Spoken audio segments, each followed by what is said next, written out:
Hello, I've got a big pile of C64s here. Look. So this is a follow-up to the, I'm not even sure what I'm going to call them yet. I don't want to say repair-a-thon, that's been used by other people. So I don't know, a repair marathon, it's the legally distinct title. This is the C64 version of that. I did some Spectrums in the last one. I managed to fix 4 out of 12. Well, this time I've got 1, 2, 3, 4, 5, 6, 7. One of these is my test machine that's on the bench. It's at the bottom, so I couldn't be bothered to take it out. This one has already been fixed, and so I'm not going to count this one either. So I'm going to take this one off, but it needs a SID, a CIA, and a PLA. So it's kind of a write-off, but I don't need to fix it. So I'm going to put this one to one side. And I've made some space over here. So I'm going to move all of these off of the workbench, try my test machine first to make sure that that's working and all the capture's working, and then we're going to grab one of these and get it working. The idea is to fix as many of these as I can in 3 hours. And it's not going to be, I haven't got 3 hours consecutively today, so it's going to be 3 hours, or a couple of hours. Well, it might be 3 hours. No, I haven't got 3 hours. It's going to be a couple of hours now, and then a couple of hours later, hopefully. But the idea is to get as many of these fixed as possible to take back to Paul tomorrow when I'm going to go and pick up some more machines. So it works but no sound is just going to be a missing SID. I might have one, so we might be able to fix someone straight away. I'm going to put that right behind me. This one says power and black screen, no SID, so that one's a similar story. Power and black screen. I like a power and black screen, so that's going to be the first proper fix. Another power and black screen. Oh look, power and black screen. SID not working, so that's another one with no sound. I might come back to those in a sec. And here's my test machine. So let's get this hooked up to capture and see if it actually works. Right, capture's switched on and power supply switched on. Let's see if it works. Nothing. Why have we got nothing? Something with an LED on it so I can see if it's actually working. Yeah, it is working. Why is my... Oh. I might have plugged in yellow to white and white to yellow. Okay. Yeah, that's working fine. Make sure this is working. This one always takes longer to boot up. Okay. That's good. I've got a working machine to test against. So hopefully I won't need that. Oh, I did say I was going to do this no SID one first. So we'll look at this one, but I don't think, I'm probably just going to have to maybe send this back to Paul as it is. And then I'll supply him with some SIDs soon because I've got some. Well, I might be able to use the ones I've got. I've got a few spare.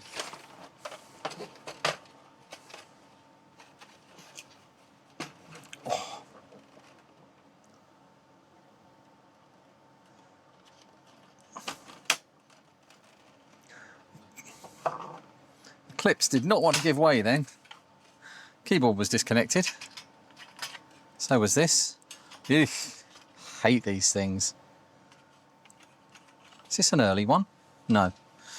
250425. It's pretty grotty in here.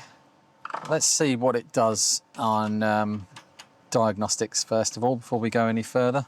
Just for speed's sake, I'm going to use the regular diagnostic cartridge. Diagnostics. I've got no output. Nothing at all. Oh, this one's a repair then. You said it was... Oh, power, black screen, no SID. Okay, black screen, so this is a proper broken one. I missed the black screen. I thought the no SID bit. Why is he saying no SID? Because it's a black screen. You've confused me on this one, Paul. Why is it a black screen? Why is it no SID? SID might be fine. I'm hoping. Yeah, look, there's lots of sockets under here, so we might be in luck. I've lost that screw. Don't let me forget there's a screw under there. It's horrible.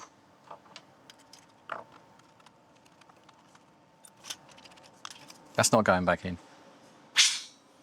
There's no use or purpose. No Sid. That's what he means. I reckon he's robbed that out of there because it's clean underneath it. Probably put it in another machine. So yeah, Sid's at the top on this one, the PLA's down here. So we've got completely black screen. Right, let's check for voltages first of all. Actually, I'm just going to take this out so I can get rid of this as well. That's a different one.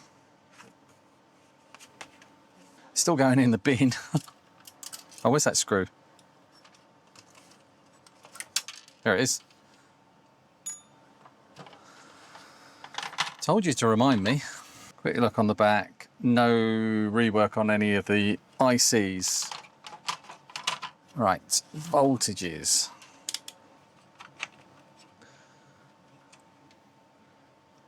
Right, there's no output, so it's not going to help us very much. Okay, so on the output side, probes are the wrong way around. 5 volts is good, and it should be 12 there. And we should have 5 volts there. We should have 5 volts there. And then we should have about 10 volts over here. Yeah, 10.8 is good. So all the voltages are there.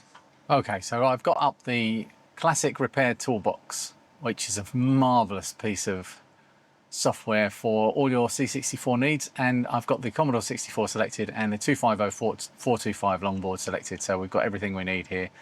I want to look at the CPU first, and I want to look to see if there's a clock and reset on pin 1 and on pin 40. So that should be what I see on pin 1. Right, switched on. Pin 1 should be clock.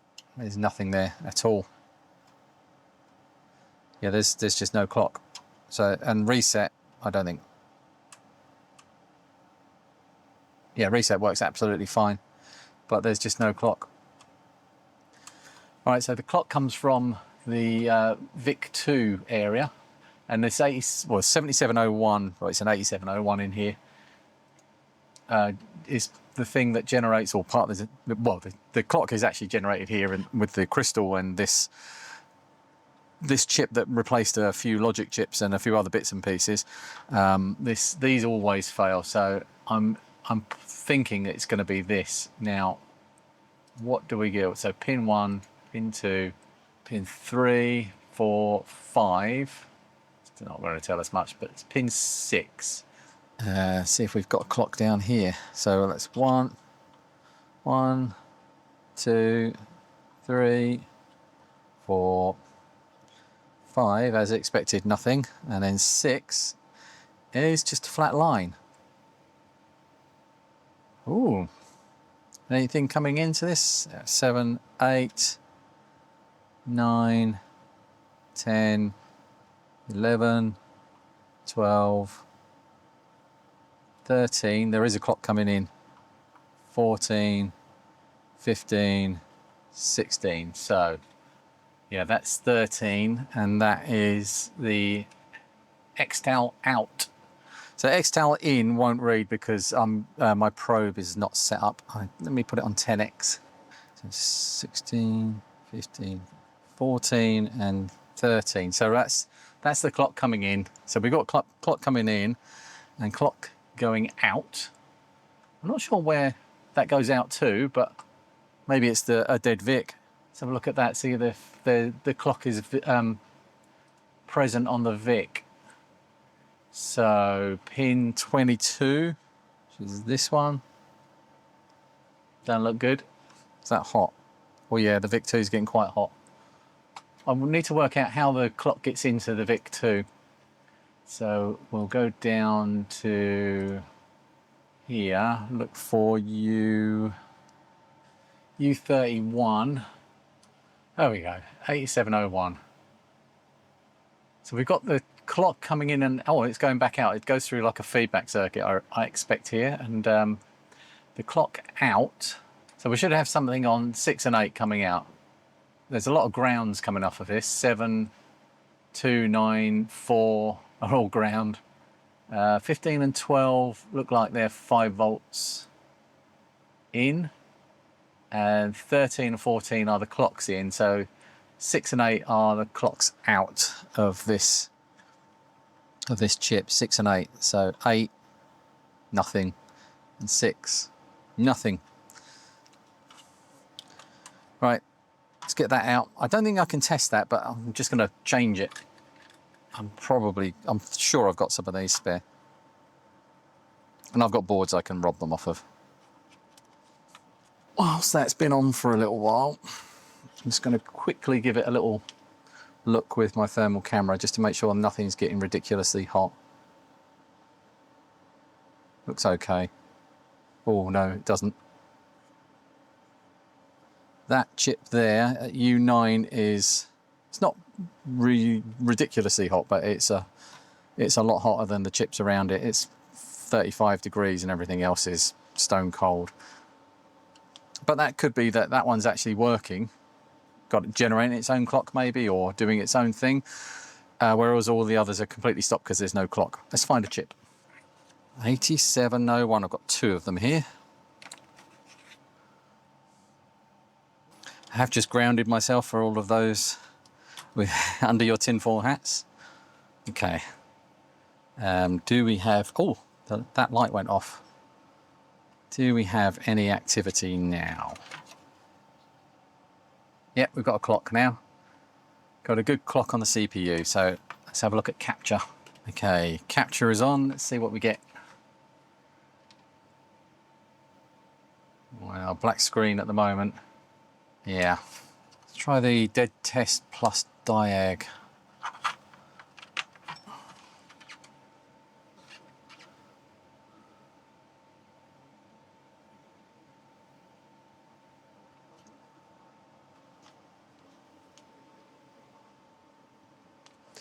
Now that it's working, I get a better picture. Yeah, that is definitely a hot chip down there.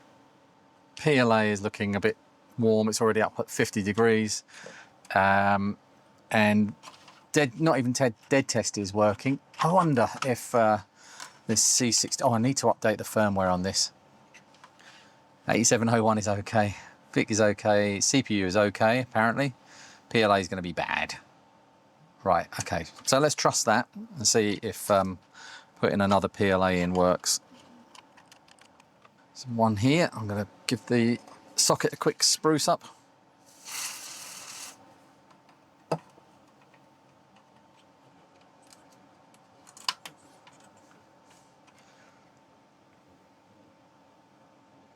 Oh, it's booted up. I can see the screen has started. Let's let this go through its diagnostics. PLA still bad. Still saying the PLA is bad. Okay. It's got a tendency to blame the PLA every time, that one. Let's go back to this one and put it back on dead test max switch.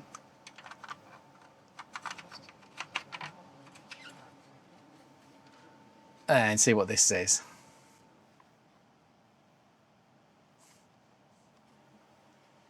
Oh, here we go. Something's bad there. All right, lots of things are bad there.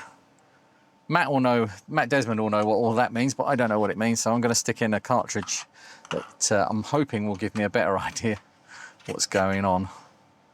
Yeah, at least we get a display on this one now. That does make things easier. That's the no RAM check version. Don't want that. I need the RAM check. I know where I am with this one. Actually, Matt's made a version of this himself, so I should really use that one.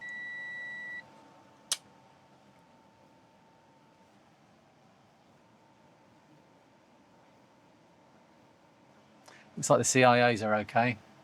Okay, that's testing good. That's definitely not what we want. Okay, so the encouraging thing there is that the ROM checksums are good, and the CIAs, the counters in the bottom right hand corner are good. The sound test says it's okay, even though it hasn't got a SID in it. Well, this is an interesting one now. There's something more going on here. So I'm going to put this one into the let's look at this one in a video later pile. But yeah, I've changed that, so that's one thing done. But I need to get as many of these. The idea of this video is to get as many of these finished before tomorrow, so I can take as many back to Paul. Okay, let's try another one. It looks like it's a similar setup, but let's pop it open and have a look inside first before I turn it on. I do like to do that. I think it's a bit risky just to plug it in. If there's a chip floating around inside the VIC-2 can or something, I've seen that before. Can stick some voltage, spicier voltage than it wants, into places that it doesn't want. Ooh. Very similar, same board. It's almost identical. They even got this bit in.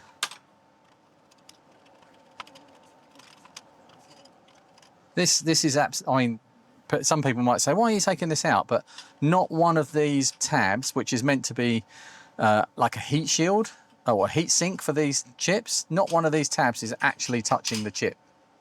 They're useless.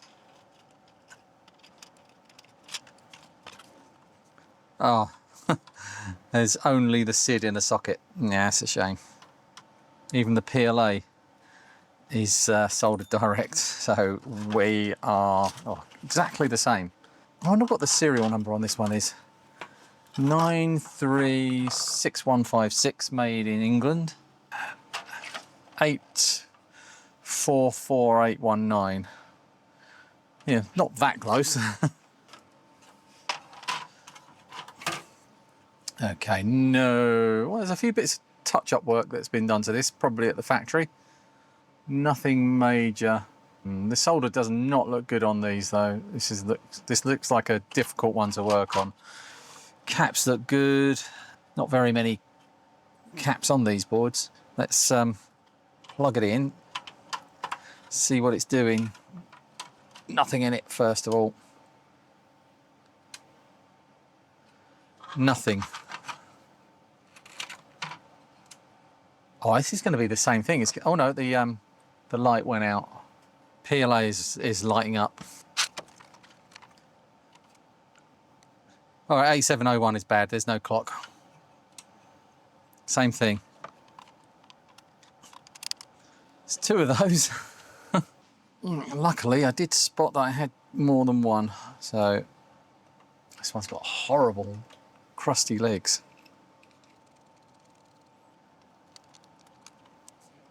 Still no display. I'm not sure this, yeah, 8701 is still bad. That might just be, oh, blew out that socket. That might be the chip, or it might be, I'm going to take the one out of the other board. Right.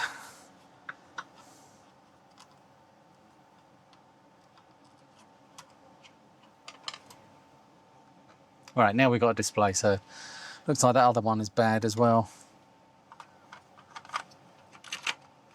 Right, dead test and diag. So dead test is not doing anything. Des test, max switch, probably not going to do anything either. Yeah, this is pointing to bad PLA. Suppose we could have a look on the scope at the PLA signals. Okay, let's go through the PLA a pin at a time. All right, so pin 1 is nothing, pin 2 is nothing at all, pin 3 is nothing at all, or just 5 volts high, pin 4 is 5 volts high. What are these? These are address lines, they're all just high. What's this? Pin 5, pin 6, pin 7, pin 8, pin 9, or at least we've got, what is that clock? Oh, that's CAS. 10. Oh, there is some activity there.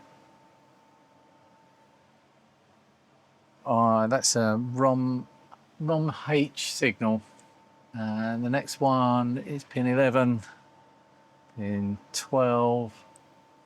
That's IO, pin 13, pin 14. I think it's just basically a completely dead PLA. 15.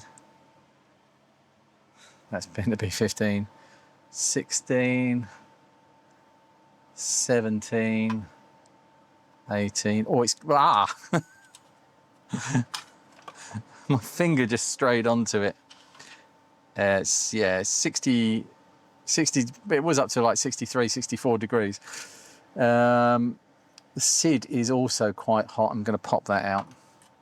Hopefully that didn't get damaged if it was working. And this ROM, kernel ROM, is quite hot as well. So it could be either the kernel ROM or the PLA. So I think I'm just going to take the PLA out because it's always the PLA. We know this. I'm looking at some ridiculously short legs on this one. They have been cut almost flush to the board. In fact, there's no leg at all in that point there. This is going to be nasty to get out. You need the leg there so that the thermal energy can transfer along it to carry the heat to the other side of the board. I'm just relying on the through-hole plating. It doesn't do as good a job. They're all bent over on this side. Hey, oh joy. This is the sort of board you do not want to be your first C64 repair. Some of them are nice and easy to work on, just the chips fall out, and some of them will make you cry.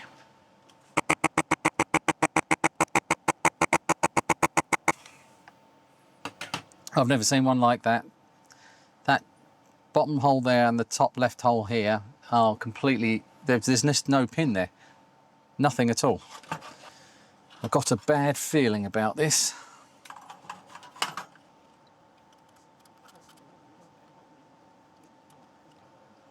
Right, I've hit each one with a bit of braid along the sides, and if this doesn't get it out, it will be heat. It's moving. Yeah, I think we'll be okay.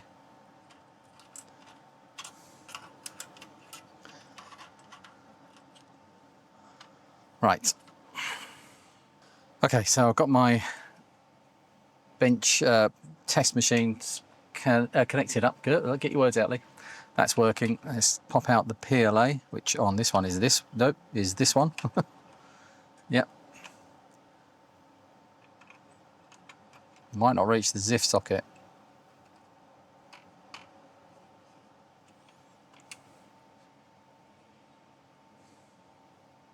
I'd be amazed if that worked, but yeah, looks like that's bad. I'm going to rob the PLA out of the other one because I've already taken the timer chip out of it. I need a socket. Actually lost a pad here. It doesn't go anywhere on that side. I think it's a not connected one anyway. Yeah, that's why it fell off. It's not connected. Let's pretend that didn't happen.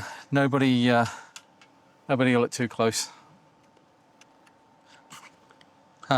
There was a hole there that I said there was no pin in, and that was because there was no pin in it. It was an extra hole above. I'll just fill it with solder again. When you've been working on spectrums, you have to get used to a slightly different way of soldering. On a spectrum, the vias, the through holes, are much bigger, and the pads are bigger. On a C64, they're so small that you don't get as much solder. We don't need as much solder in each pin, so there's a different rhythm to putting these back.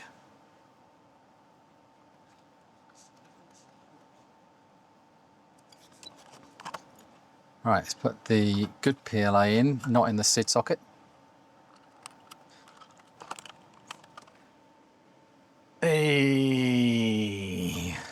Phew.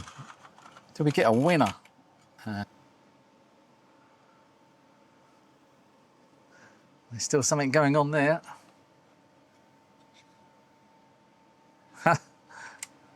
What now? Right, someone will be watching this video and will say, ah, yes, you've got such and such character here. And that means that this is faulty. My brain doesn't work that way. PLA is already over 50 degrees. All right, let's try some different diagnostics and see what that says. Let's give this one a go. Just want to see the CIAs count up together. Yes. So far, so good. This one's going to pass the RAM as well. No SID in there, so that's not going to work. Okay, so looks like the ROMs are okay. Let's give the C64 analyzer a little spin, see what that says. Something's weird. Something weird is going on here.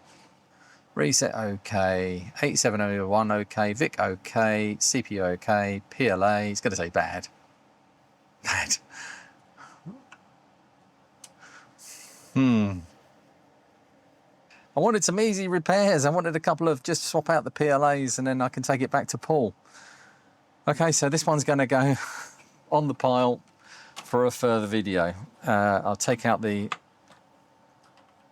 PLA, I'll put the SID back in and we'll try again. See if we can fix at least one. Let's try a C64C. And it's my favourite sort, the one with no screws.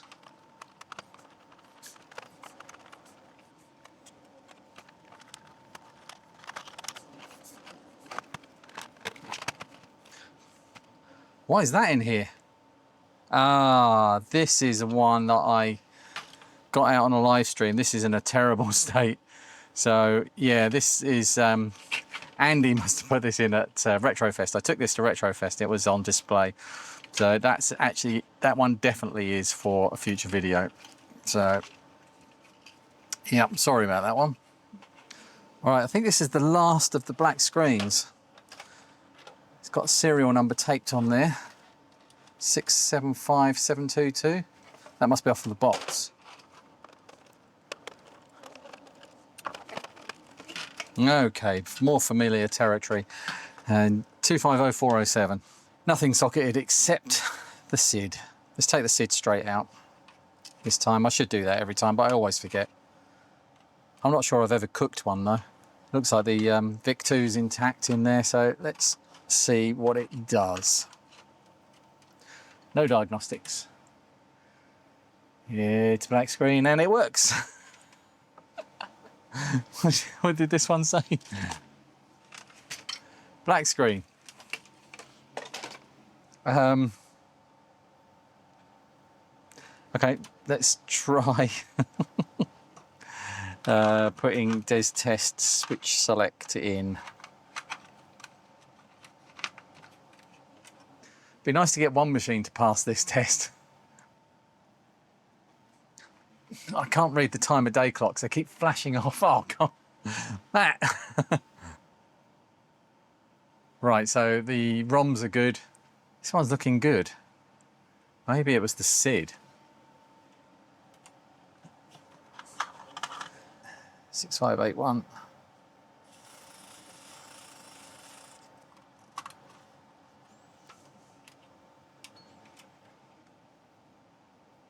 Looks like the SID is working as well. I can't hear it though. I can see the graph going up and it looks like it's working.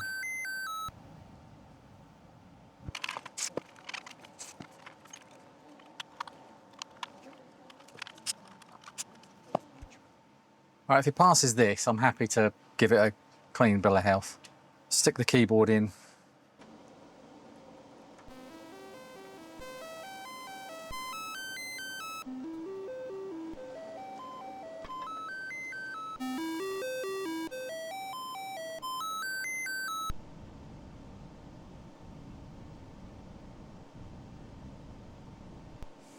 This is really disappointing because I was hoping to at least fix one of these.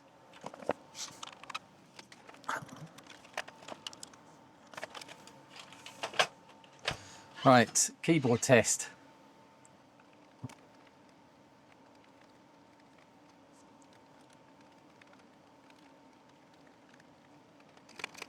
This is perfect. It's in really good condition, this one.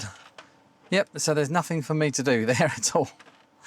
Just it got a good, thorough, clean bill of health, that's all. Returned. Oh, this is a Silver Label that got sent back. I don't know if this wasn't in the pile. Let's have a look at this one then. I'm hoping that it's just Paul's test gear.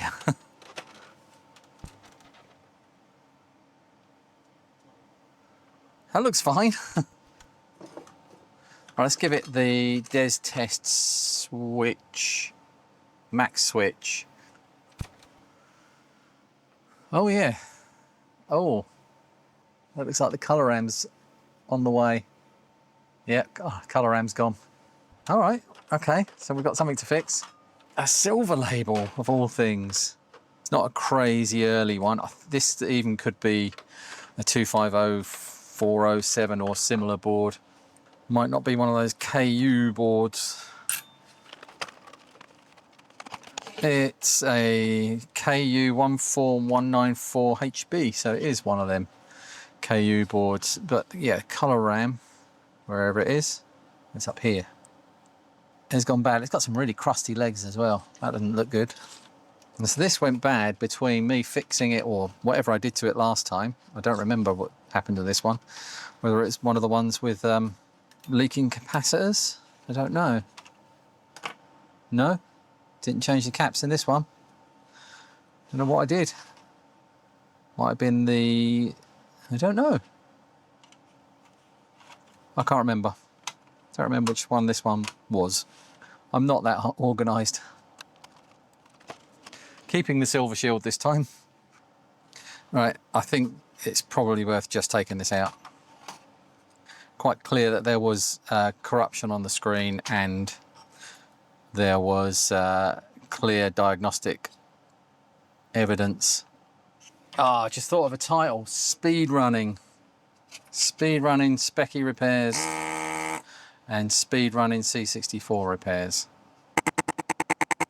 Notice that these early boards are much better made than the later ones. I think before Commodore learned to cut corners, all the chip legs are nice and long, and the pads don't fall off of the board. Like that's just going to come straight out. That is, it's already out on one side. I don't even need that. It's just come straight out. Now my retro DRAM chip tester. I don't even know what this is called, Phil. I'm so sorry. But we need to come up with a really snappy name for this tester. This can test SRAM. So these 2114 SRAM chips are listed on here.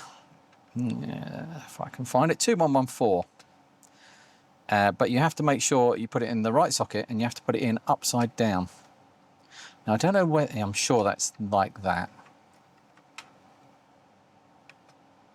All right, insert, rotated, 180 degrees, press button to start. Beep, beep, power pin checked. Short A1 DQ4, yep. Okay, let's find another one. Right, I can't find one, so I've grabbed this board. This is scrap. This has got some good chips on it though, but it's missing VIC, PLA and SID, but it's got a good CPU, kernel ROM, basic ROM, and character ROM, and 2 good CIAs, and the rest of the chips.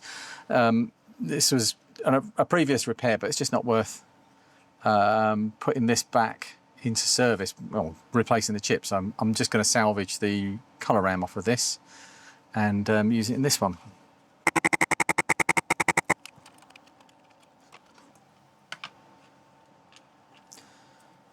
Right. Yay. So this colour RAM is in exactly the same way as the other one was, and this one passed. Right, I'm going to solder this one directly to the board because I don't want to I don't want a modern socket spoiling the lines of this machine. It's an early board. This is one of the cases where I think this is justified. Some people won't agree with this. I know some people will agree with it. Henry? Henry will be cheering. But what doesn't concern me here is that even if this went bad in the future, this is such a nice board to work on. It's so stable and easy to work with a desoldering station on that even if this did have to be changed, I don't think that there would be any damage as long as it's a competent technician. Don't think there would be any damage to the board. I'd hope that on a Silver Label that it would be a competent technician. There we go. I'm going to give that a quick clean.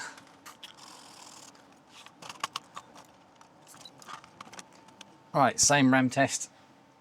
Oh, that's the dead test. Unexpected IRQ. Is it because I left a load of blue tack on there?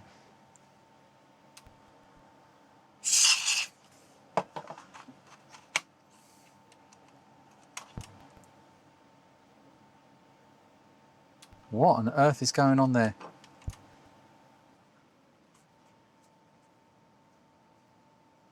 Now I'm slightly regretting soldering that in place.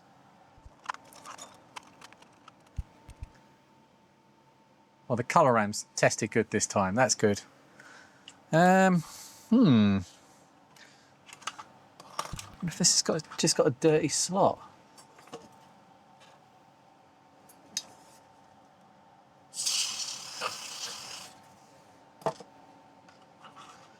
Let's try that one.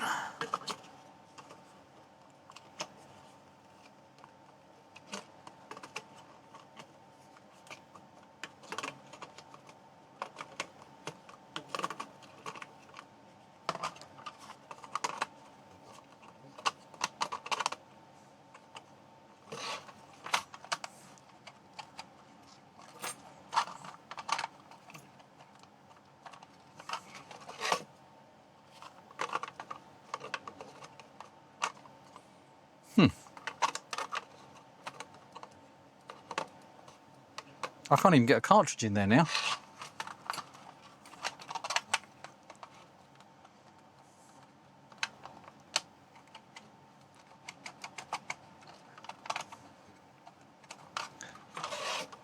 I think this might have always been a bit dodgy. That's that one. I think that's a misaligned pin because the cartridge slot, it's very difficult to see, but the cartridge slot looks like it's shifted across, like it's been put on slightly wrong. And only some cartridges go on there. See, that doesn't want to... It's scraping the inside of this to get that to fit.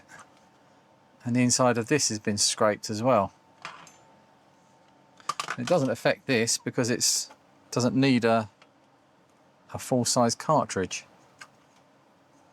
If I can get this to test with the full harness, I'm going to have to think about what to do with this. Will a Kung Fu flash go in there? Yes. And works. It could be, I mean, these aren't standard cartridges, these ones. It could be that it's just these ones that don't fit. This normal stumpy cartridge does fit. Sadly, that's all I've got to test it with. I don't want to desolder this and move it over just for the sake of that. I think if anyone was going to come across this, they might just take a little bit off the side of this PCB here. Just grind a little bit off. I'm not going to do that because it's a Silver Label. It's working. So I'm going to put the test harness on this. If this passes the test harness, I'm going to put it back together and send it back as it is. I'm never sure that the test harness works fully on these early boards anyway. I know that some of them are a bit of a problem. Might be the revision A one though.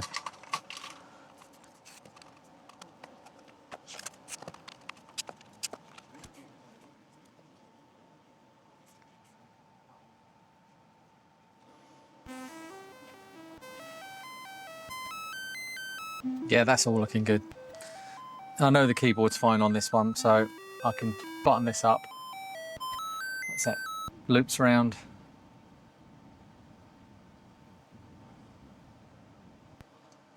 Okay, Matt, there's one for you. This wouldn't fit in this board. What's the difference between this and a regular stumpy cartridge? Yeah, there is a little bit more clearance to the sides, each side of the PCB, I think. Kind of bends out a little bit. Only a couple of mil. Interesting. Oh, he won't like that. Giving him work to do. You're going to have to recall all of those cartridges just for this, just in case one of them gets plugged into this machine. No, I'm sure that they're absolutely fine in every other machine. This one has just got a slightly off-center cartridge port. Right, C64 Silver Label KU 14194 HB. Don't come back. You've had your turn twice on the bench, maybe even 3 times. I'm not sure on this. This might have been here a few times. Stop going wrong and live a quiet life on someone's shelf as a museum piece, maybe. Hey, we fixed one. Did we fix one? I don't... We might fix 2. I forget. Nice. I'm going to try just to get this one working with a SID kick. Hopefully, if I can find my SID kicks. So it's a short board case with screws in. This is the type with the screwed in keyboard. Not quite so nice to work on. I do like the keyboards on these though. This is, I think, what I had when I had a C64C back in the day. Everybody thought I was just a specky fanboy, but I loved my C64C as well. Short board. Actually, I'm not going to take this one out. I'm going to leave this like this and plug it in, see what it's doing first. Give it a test.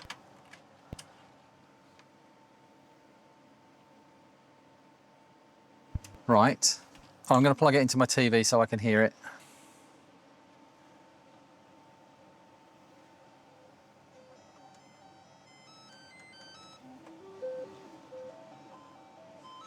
It's working.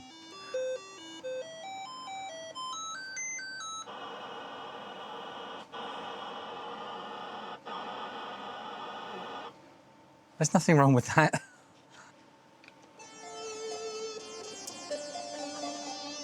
Adrian, is that working okay?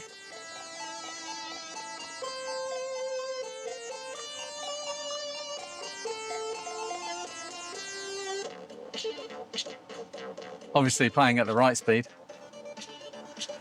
Right, I'll button this back up and put this back in the pile as well. That's nice. Didn't have to waste a SID on it.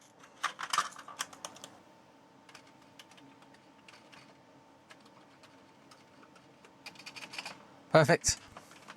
Nice.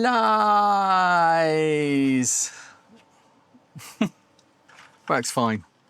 Right, looks to me like I've got three to take back to him. This one needs a bit of work on the keyboard and a new SID. That's not very exciting, so I think I'm done. I think that's 2 hours now, just under 2 hours. I've fixed, I'm going to say I fixed 4. I've also done some triaging on some other ones as well. So anyway, I'm going to leave that for now because I still got some stuff to do before I take all of these back to Paul, and time is running out. So let's turn off my desoldering station and some of the hot things in here because it's getting sweaty. I'll see you in the next one. Ugh. Yes, I was recording. Hey!